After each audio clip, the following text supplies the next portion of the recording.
Good morning, good afternoon, or good evening to all of our international homeopathic family. Thank you for taking the time to watch this presentation. My name is Dr. Bianca de Kenya, and I am so proud to be the president of the Homeopathic Association of South Africa. Joined with me today is Dr. Loretta Ferrucci, who is spearheading a very important project, the Khula Natural Health Centre, which is to be started in the Eastern Cape. Now, in South Africa, homeopathy has a place within the legal system and is accepted by the Department of Health. However, we cannot practice in a public healthcare setting. We are confined to private practice, which means this is incredibly difficult for our new graduates who leave high school, go on to study their degrees in homeopathy, and then qualify and register with nowhere to go. It's very difficult in the economy in South Africa. It's also very difficult because most of these children, these young students, these new doctors, come from very poor, very underprivileged families.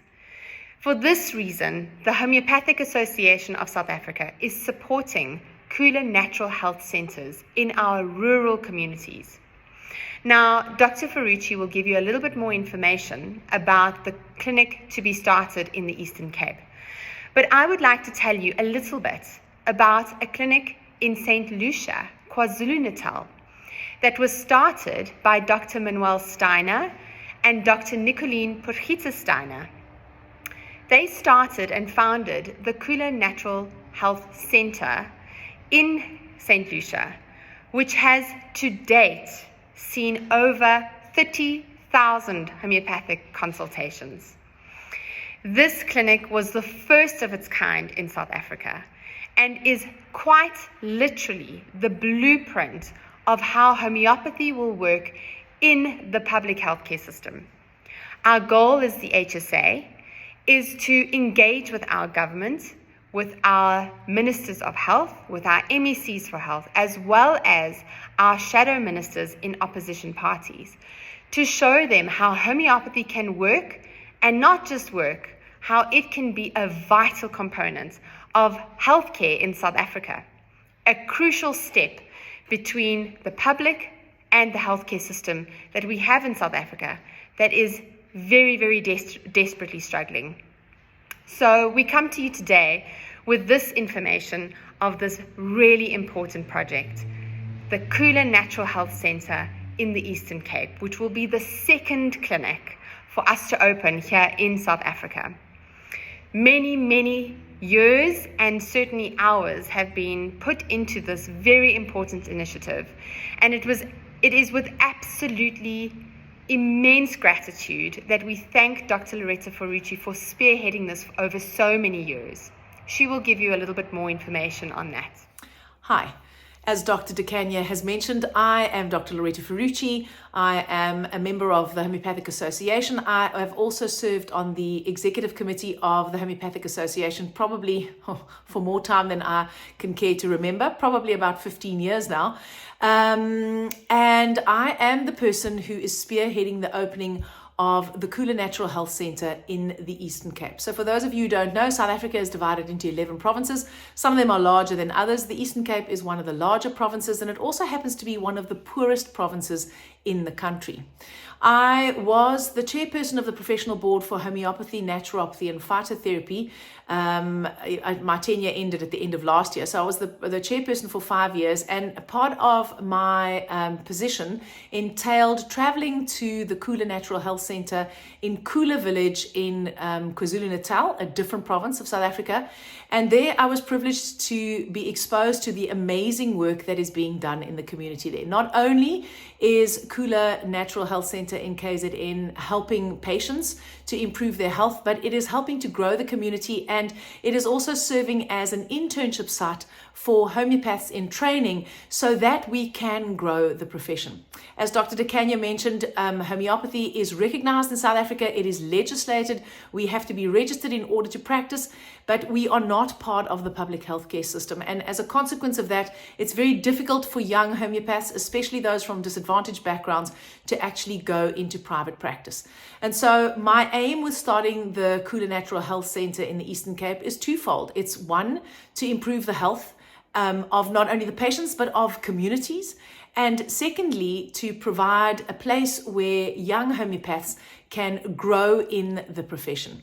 And ultimately also to serve as an internship site for our interns, so that we can get interns coming in and volunteering, and then once those people are qualified, we can actually place them somewhere so that they can not only get experience, but they can actually earn an income also. So this has been a very laborious process.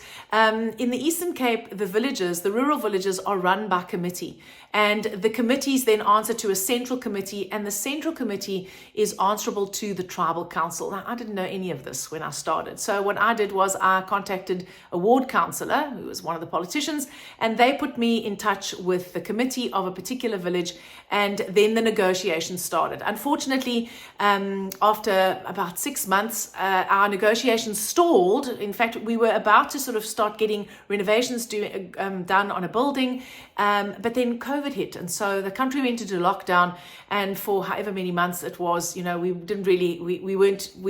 were restricted in our movements, not all the time terribly, but basically there was a lot of restriction. And when I approached the community again after our hiatus of about 6 or 7 months, things had changed somewhat, and so there was some difficulty and there was some friction, and as a consequence I was unable to open the center in that particular village.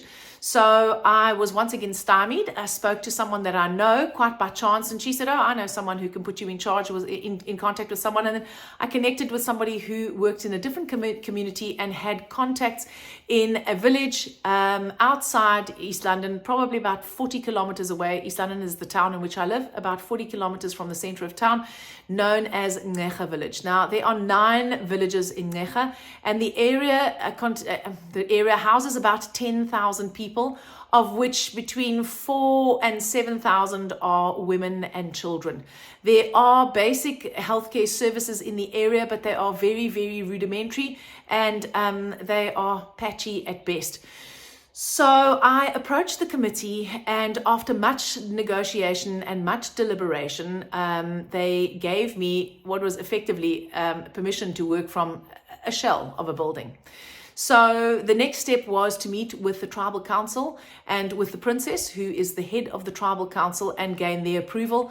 We managed to secure a 10-year rent-free lease, based on the fact that we are planning to charge 10 Rand a consultation, which includes medication. 10 Rand is about 50 US cents. So it's a bit more than that, but it's less than $1. 18 Rand is $1, all right? So I don't know, do the maths, I'm not great at it. So this amount is really a token, so that people don't feel as if they're completely disempowered, and they don't feel as if they are essentially being given charity, and that they do have some empowerment in the process, obviously. So other than improving the health of the community, we will also be providing employment to some homeopathic doctors, as I mentioned, who will be paid for their tenure at Khula. But we also have the opportunity to employ some of the members of the community. So as we speak, the building is currently being renovated by a building contractor who is a member of the community, and all the people who work for him also come from Ngecha itself, as well as the project manager. In fact, the project manager is the secretary of the committee of Ngecha Village 3. So we're situated in Village 3, but essentially people from all 9 villages have access to the site.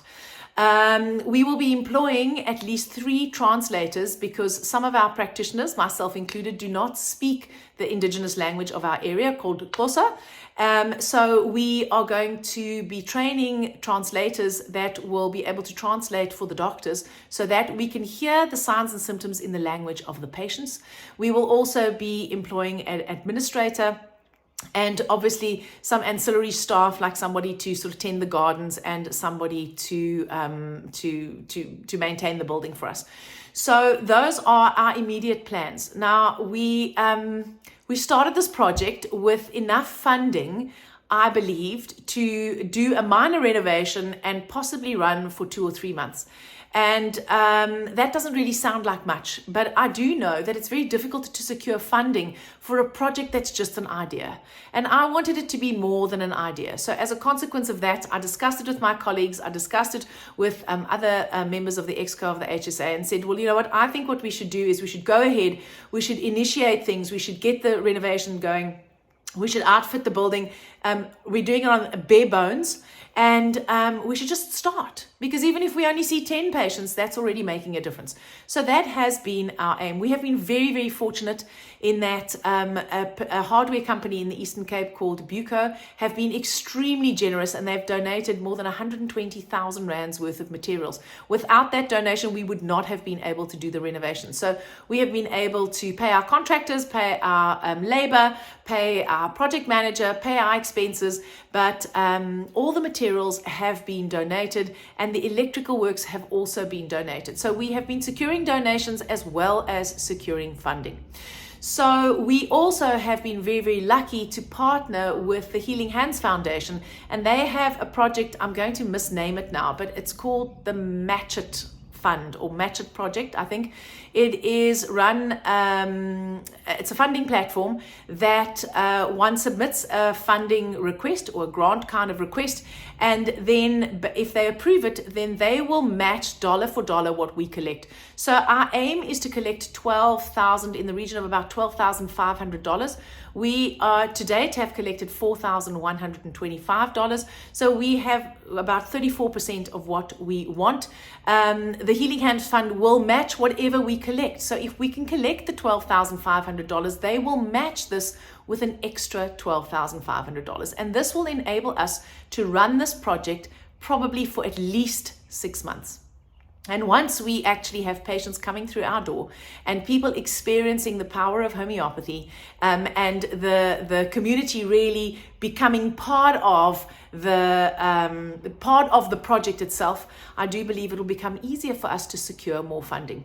So that's actually the story of Khula Eastern. But oh, incidentally, I do happen to be on the board of directors for Khula Natural Health Centre KZN. So I'm working directly with the founders. I'm not reinventing the wheel. We've essentially got an amazing pilot project in place. They've seen more than 30,000 patients at Khula KZN. They've had amazing success. It's an opportunity for us to do wonderful research into the efficacy of homeopathy. So I'm not doing it alone, and I'm not just questing around in the dark. So Dr. DeCania says I'm spearheading the project. I'm really just the mouthpiece and the one who's doing the running around on the ground. This is not a single person's project.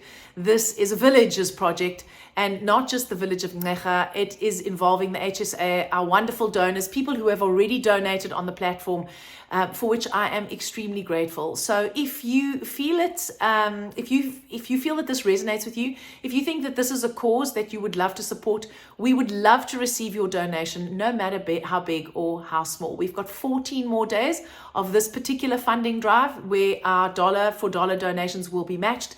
So I would be ever so grateful, no matter what you can donate, no matter how big or how small. You know, $10, I don't know what $10 can buy you in the US, probably, I don't know, a pizza. For the price of something like that, you can make a major difference to our project. And it's not just our project, it's homeopathy's project. And I would love for the international homeopathic family to also have a part of this. We would love to also actually provide a platform for international volunteers to be able to come and work. That is in place. So there is the potential for that. We just have to get going and have our proof of concept. So thank you so much for your patience. I know this has been very, very long. I really appreciate it. You can hear that I'm quite passionate about this, and I thank you for watching. So there you have it.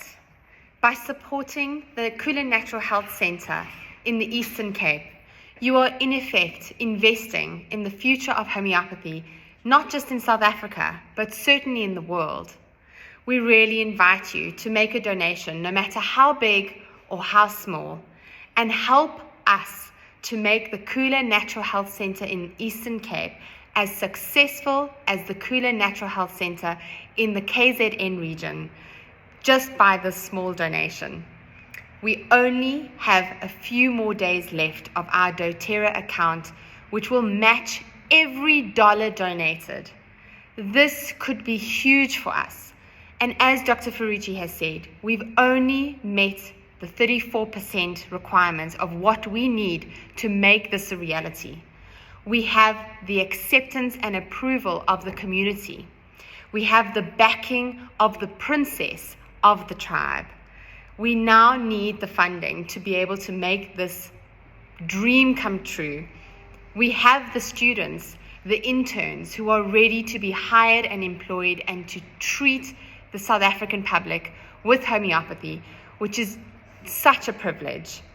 Please help us by making a donation. Again, share it with your friends, with your family, with your practice members, with the people of your communities, and help us make this come true. Thank you so much for your time.